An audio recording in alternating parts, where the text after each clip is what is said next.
Ovo su reči koje su baš različite od srpskog za mene.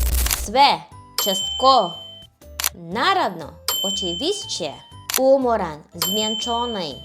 Znači, znajdować, živjeti, mieszkać, stići, przejeżdżać, rano, wcześnie, kasno, późno, zgrada, budynek, kamion, ciężarówka, woz, pociąg, kniga, książka, mesec, księżyc, životinja, zwierzę, na polje, na zewnątrz, muškarac, mężczyzna, devojka, dziewczynka, deczak, kupiec, deo, ciężt, uvek, zawsze, verovati, uważać, voleti, kochać, povući, ciągnąć, gurati, naciskać, slika, dźwiękcie, crkva, kościół, pogrešan, błędny, greška,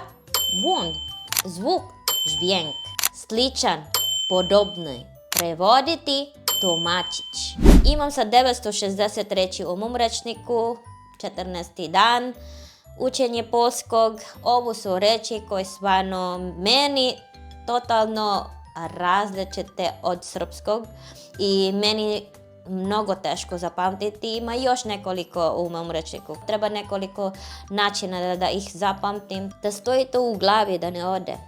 Tako da nije lako, nije baš teško, ali zabavno je.